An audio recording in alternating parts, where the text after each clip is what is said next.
quelque chose de spécial. En faisant du bien, même à ceux qui ne croyaient pas en lui, Christ a montré qu'il était vraiment le Fils de son Père. Dieu fait lever son soleil sur les méchants et sur les bons, et il fait pleuvoir sur les justes et sur les injustes. Matthieu 5, 45. À des gens qui étaient rassemblés chez Corneille, Pierre a dit « Vous savez ce qui est arrivé dans toute la Judée après avoir commencé en Galilée, à la suite du baptême que Jean a prêché. Vous savez comment Dieu a oint du Saint-Esprit et de force Jésus de Nazareth, qui allait de lieu en lieu, faisant du bien et guérissant tous ceux qui étaient sous l'empire du diable, car Dieu était avec lui. Nous sommes témoins de tout ce qu'il a fait dans le pays des Juifs et à Jérusalem.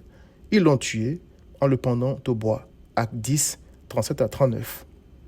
Marc, dans le chapitre 1, dit « Le soir, après le coucher du soleil, on lui amena tous les malades et les démoniaques. Et toute la ville, c'est-à-dire de Capernaum, était rassemblée devant sa porte. Il guérit beaucoup de gens qui avaient diverses maladies. Il chassa aussi beaucoup de démons, et il ne permettait pas aux démons de parler parce qu'ils le connaissaient. » Marc 1, 32 à 34. C'est sûr que, tout comme les 10 lépreux qu'il a guéris, Luc 17, 17 à 19, beaucoup de ces gens n'ont jamais cru en Christ et ne sont jamais revenus lui dire merci. Christ connaissait leurs cœurs ingrats, mais il les a quand même guéris.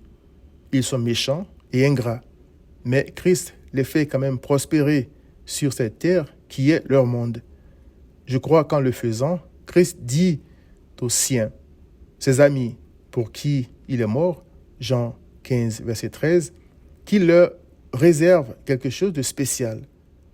Ses amis n'ont évidemment rien à voir avec ceux qui croient en lui parce qu'ils ont vu ou cherchent des miracles, Jean 2, 23 à 25, ni avec ceux qui le suivent parce qu'ils cherchent à manger et à prospérer sur terre, Jean 6, 26. Quelle que soit leur condition sur terre, les amis de Christ recherchent une parfaite communion avec Christ, dans l'attente de son retour. Ils sont persuadés que quoi que Christ fasse en bien pour les ingrats, il le fera au centuple pour eux. Ils savent que rien ne lui est impossible, que toutes les richesses de l'univers sont à lui, mais ils savent aussi qu'ils sont de passage sur cette terre, selon 1 Pierre 2, 11, et que Christ revient les prendre, selon Jean 14, verset 3.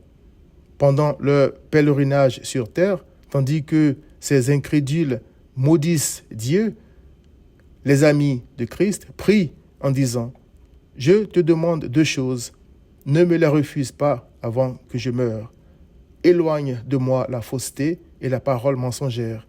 Ne me donne ni pauvreté ni richesse, accorde-moi le pain qui m'est nécessaire, de peur que, dans l'abondance, je ne te renie et ne dise qui est l'Éternel, ou que, dans la pauvreté, je ne dérobe et ne m'attaque au nom de mon Dieu. » Proverbe 30, 7 à 9. Si Christ nourrit les méchants et les ingrats, s'il nourrit bétail et oiseaux dans ce monde, selon Psaume 147, verset 9, ne fera-t-il pas quelque chose de vraiment spécial pour ces brebis dans leur propre monde? Bien sûr qu'il le fera. L'Éternel n'est-il lui-même pas leur partage, selon Lamentation 3, 24, maintenant et pour toujours? Viens donc à Christ.